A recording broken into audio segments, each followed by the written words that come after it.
Hari Om. A small analysis on the song Emi Seturalinga and the link up with the 23rd sloka of the second chapter of the Bhagavad Gita and Narada Bhakti Sutras, the last one. In what way we can link up and how we can understand this? First, we'll begin with the song. The song goes like this. Emi Setura Linga, Emi Setura. Emi Setura Linga, Emi Setura. Tumi pulu techi neeku, tumi puja chetamante. Tumi pulu techi neeku, tumi puja chetamante. Komma kommaku unna tumida engilantunnayi linga. Komma kommaku unna tumida engilantunnayi linga. Emi setura linga, emi setura. Ganga udakamu techi neeku, Ganga puja chetamante. Ganga udakamu techi neeku, Ganga puja chetamante. ఒడ్డునున్న చేపకప్ప ఎంగిలంటున్నది లింగా. ఒడ్డునున్న చేపకప్ప ఎంగిలంటున్నాయి లింగా. ఏమి సేతురా లింగా, ఏమి సేతురా.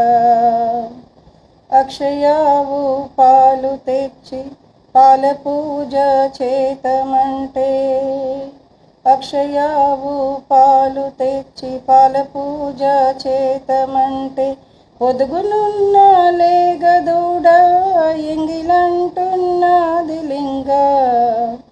ఒదుగునున్న లేగదూడ ఎంగిలంటున్నది లింగా. ఏమి సేతురా లింగా, ఏమి సేతురా.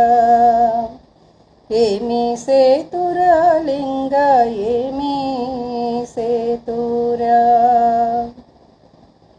Wonderful one. The agony of a devotee as to what to offer to the Lord when everything is spittled by something or the other. Very beautiful one. It is a materialistic world. So, in the first line, what he is telling, that all the bees, they sit on the flowers and they suck the nectar from the flowers. In a way, they spittle the flowers. And how he could offer those flowers to the Lord of Lords. In the second verse line, he says, though he wanted to offer the sacred water of the Ganges, the frog and the fish, Chepakappa, both of them, they live in the waters of the Ganges and they spittle the water. So how he could offer that? Third one, at least he wanted to offer the milk from the cow to the Lord of Lords. But here his feeling is that the calf, it drinks milk, sucks milk from the other cow, and from that he has to remove the milk. So he does not want to offer that milk also, because that also is spittled. So then, with such agony, with such pain in his heart, what is the next thing we can offer to God? Now here we must understand. What is the next thing we must offer to God? In the Narada Bhakti Sutras, so there are 9 Navavidha Bhakti Sutras or the Narada Bhakti Sutras. First one, Shravanam, Kirtanam, Archanam, Padasevanam, all these, Nuchyam, Lasyam, Dasyam, all these two. Last one, you have Atma Nivedanam. Wonderful one. Really, we have to. So, Atma Nivedanam is one of the ways in which we can worship Lord. We can offer to the Lord of Lords. So then we can think, how can we offer that Atma to the Lord? We cannot remove it out. It is not a material object for us. That Atma is in us only. So how can we remove it out? Keeping this apart.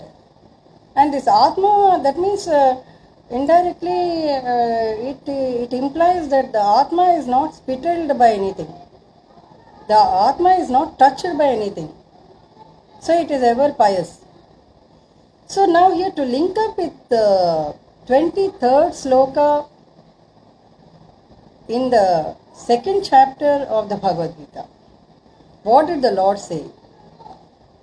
In the 23rd sloka, he said about the nature of Atma. Nature of Atma. Nainam chindanti sastrani nainam dahati pavakaha na chainam kledayanti apo nasosheti marutaha. So nainam chindanti sastrani. Sastram means weapons. Sastram means astral, weapons. So the Atma cannot be pierced with the weapons. So that's what the first line says. Nainam dahati pavakaha. Pavakaha. So here, this fire, it cannot burn the Atma. It cannot burn into ashes. So the Atma cannot be burned into ashes by the fire. Na chainam kledayantyaapo. So water cannot wet the Atma. So Atma, even though Atma, that means we dip ourselves in water, that water will only wet us. But it cannot wet the Atma in us, the all-pervading Atma. Next one, na soshayati marutaha. Marutaha means the wind. Wind. So the wind, it cannot off this Atma, the ever-blazing Atma. The wind cannot of this light of the Atma. So it is very, very clearly mentioned by the Lord of Lords that Atma is and cannot be touched by anything. It is never spittled. It is always pious. It is always pious. Because the Atma is of the Paramatma. And what is Paramatma? Paramatma is nothing but the Anantatma. So all pervading, everlasting. So which has no beginning, no middle and the end. So that is the Atma.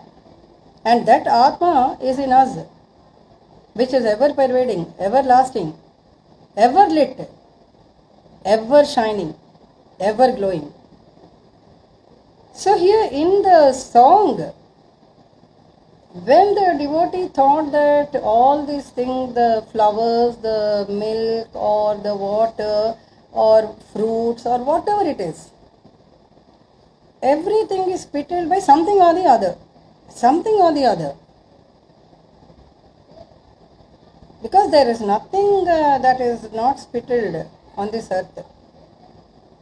According to the Bhagavad Gita, according to the sloka, the Lord said that everything may be spittled, but the Atma cannot be touched by anybody. Anything. Nothing can spittle the Atma. And in the same way, in the Narada Bhakti Sutras, Atma Nivedanam, wonderful one. Now we can get a doubt, how can we offer the Atma to the Lord? Because we can offer a flower, a fruit or a drop of water or a leaf or milk as prasad we can offer to the Lord. Because all these are material objects. But Atma Nivedanam, how can you offer your own Atma to the Lord? If we go into the depths of this Atma Nivedanam, we can understand one thing. Yes, how we can offer? How we can offer? At the time of offering to the Lord anything, what we will say, first of all? What we will say? And so, at the time of offering, we will tell, we are giving you this fruit, we are offering you this fruit, isn't it? We are offering this flower. So, narikelam samarpayami, what we say, anything, whatever we give. Kadali phalam samarpayami, prasadam samarpayami, everything we are offering to him. All these are material things. So we offer to him. And here let us examine another point. Really, if the Lord happens to eat what we give, again I am telling, stressing this one, eat what we give, is our a piece of coconut or one plantain or one mango or 2 grapes, is it enough for his belly? He is the Virat Rupam. He is Sarvantaryami. Indu veladanu ledan sandeham valda chakri sarvopakadanu. Endendu vedaki chuchina andande galadu. So when such is the case, what we offer, is it sufficient for him? Really, does his belly fill? No, it cannot be filled. So if we want his belly to be filled, if we really wanted to offer him something, we must offer our Atma. So how we can offer this Atma? So now we already know that it is not touched by anything, it is not spittled by anything, it is not burned by anything, it is not wet by the water, it is not, that means the fire of this Atma, it is not being offered by the wind. So everything. Now why can't we give this Atma Nivedanam? When we are giving the material objects and we well know that Atma is in us and the Paramatma dwells in us, why can't we offer that? How we can offer, let us see. To Ma Yasoda, Lord Krishna, he opened his mouth and he showed all the 14 worlds in his mouth. All the 14 worlds. 14 bhuvana bhandambulu. 14 bhuvana bhandambulu. So all the 14 worlds he kept in his stomach and he showed it in his small mouth at the age of 5 years. At the age of 5 years. And how lucky, how fortunate is Ma Yasoda to see this Virat Rupam at the age of 5 years which he showed to his mother. Isn't it? Now at the time of offering we can just say one word. 14 bhuvana bhandambulu నీలో ఇముడ్చుకున్నటువంటి నీకు ఏ నైవేద్యం నేను పెట్టగలను? నా ఆత్మనే నీకు నైవేద్యం కింద పెడుతున్నాను. So you who have all the 14 worlds in your stomach, who is the magnanimous of everything, magnanimous, really, we cannot even imagine the magnanimity of the Lord. So to such Lord, we can simply say that you are such a magnanimous personality, Godhead. So what we can offer to you, except the magnanimous Atma. Atma is magnanimous. Because Atma is of the Paramatma and is whole. When you say that Paramatma is whole, Atma is also whole. So you offer that Atma. So I am offering my Atma to you, to your Anantatma.